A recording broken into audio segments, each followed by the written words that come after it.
This channel does not promote any violent, harmful, or illegal activities. All content provided by this channel is meant for an educational purpose only. পশ্চিমবঙ্গের voter, কিন্তু তার পরিচয় তিনি একজন বাংলাদেশি অনুপ্রবেশকারী। ভারতে ঢুকে আধার, ভোটার কার্ড বানিয়ে ফেলেছেন শুধু নয়, দুবার তিনি ভোটও দিয়েছেন। লক্ষ্মীর ভাণ্ডারের টাকাও এই অনুপ্রবেশকারীর ব্যাংক অ্যাকাউন্টে ঢুকতো। TV9 বাংলায় অনুপ্রবেশের কথা কবুল করেছেন রোকেয়া বিবি। 10 বছর আগে বাংলাদেশের সাতক্ষীরা থেকে অনুপ্রবেশ রোকেয়ার। সল্টলেকের সেক্টর 5-এর ঝুপড়িতে বাস করতেন অনুপ্রবেশকারী। এখন SIR এর গুঁতোয় বাংলাদেশে ফিরতে হচ্ছে অনুপ্রবেশকারী রোকেয়াকে। আপনাদের বাংলাদেশে কোথায় বাড়ি? সাতক্ষীরা জেলা। আধার কার্ড ভোটার কার্ড তৈরি করেছেন? ওই সবে করিলাম। ব্যাংকের অ্যাকাউন্ট করেছিলেন? ছিল। লক্ষ্মীর ভাণ্ডারে কত টাকা পেতেন? 500 টাকা পেতাম প্রথম, তারপরে কয়েকদিন 1000 টাকা দিল। আচ্ছা, ভোট দিয়েছিলেন? ভোট 2 বার দিলাম। আচ্ছা, ফিরে যাচ্ছেন কেন? 2002 সালের না থাকলে ভোটের তালিকা না থাকলে অসুবিধা হবে, তারপরে তাই যাচ্ছে। কোথায় ছিলেন এখানে? এখানে নিউ টাউনে থাকতাম। আচ্ছা, কি করতেন এখানে নিউ টাউনে? এই সুইপারে কাজ করতাম বিল্ডিংয়ে। এখন আমাদের তো রাখছে না এই দেশে। কিসের ভয় রাখছে না? কাগজ নেই। SIR এ তো কাগজ লাগবে, নথিপত্র, সেগুলো তো আমাদের কাছে নেই, তাই যেতে হচ্ছে। আপনারা খাদ্যসাথী চাল পেতেন? না, কিচ্ছু আমাদের দিত না। আমরা বাইরের লোক বলে আমাকে কোনো কার্ডই নেই, কিচ্ছু করি না আমাদের। আপনাদের ভোটার কার্ড, আধার কার্ড কিচ্ছু নেই। আচ্ছা, এখানে কিভাবে এসেছিলেন?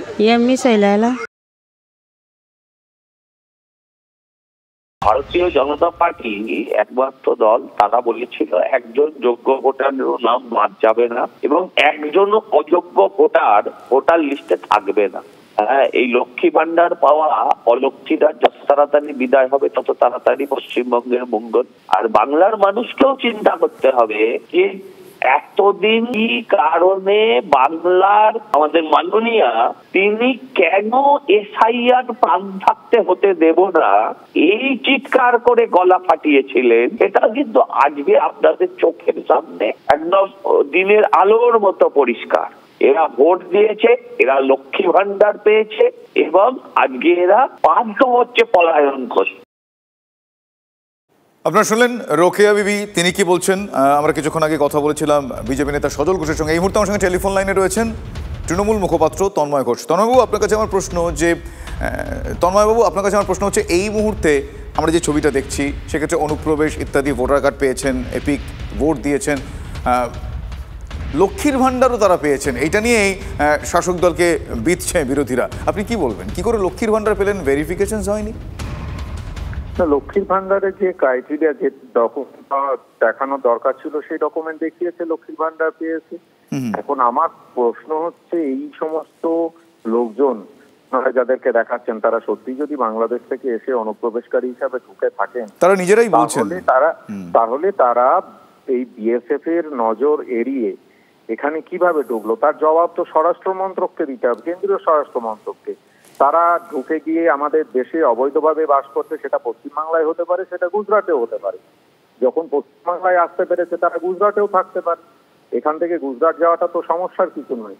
সেক্ষেত্রে এই যে অনুপ্রবেশ ঘটেছে তার দায় তো কেন্দ্রীয় স্বরাষ্ট্র মন্ত্রকের, যার ফলে আজকে তারা দায় ঘিরে ফেলছেন। আর SIR নিয়ে সজলদা যেটা বললেন, আমি সম্পূর্ণ অন্য মত পোষণ করছি যে আমরা কখনো বলিনি অবৈধ অনুপ্রবেশকারীদেরকে ভোটার লিস্টে রাখতে হবে। আমরা বলেছি চক্রান্ত করে বাকি রাজ্যগুলোতে যেভাবে হয়েছে বৈধ ভোটারের নাম হয়েছে, সেই নাম যাতে বাদ না যায়, একটাও বৈধ ভোটারের নাম যাতে বাদ না যায়, আমাদের লড়াই হচ্ছে তার বিরুদ্ধে। ধন্যবাদ তন্ময়বাবু। পদ হারিয়ে অভিমানী ময়নাগুড়ি পুরসভার সদ্য প্রাক্তন চেয়ারম্যান অনন্ত দেব অধিকারী। দল আমার গণতান্ত্রিক অধিকার কেড়ে নিল, মন্তব্য করেছেন অনন্ত দেব। ময়নাগুড়ি পুরসভার নতুন চেয়ারম্যান এবং ভাইস চেয়ারম্যানের শপথ সংক্রান্ত বৈঠকে তিনি হাজির ছিলেন না। আমি তো চেয়ারম্যান পদের সঙ্গে কাউন্সিলর পদেও রেজিগনেশন দিয়েছিলাম, সেই কারণেই যাইনি। এখন SDO সাহেবের কাছে জানবো, জানার পরে সিদ্ধান্ত নেব। বললাম ওরা শুক্রবার একটা অনুষ্ঠান করবে, সেই অনুষ্ঠানের ব্যাপারে আমি কিছু জানি না। কেন আপনাকে জানায়নি?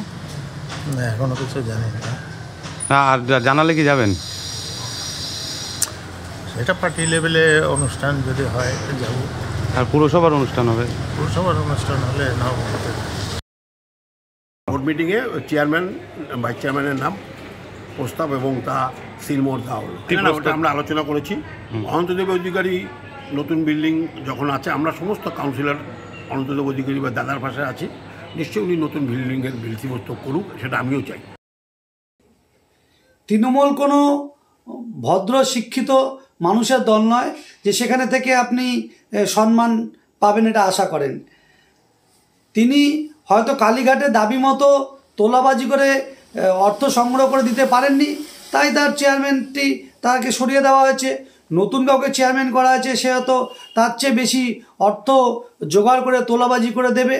তাই সেখানে থেকে আপনি সম্মান আশা না করে মানুষের জন্য কাজ করুন।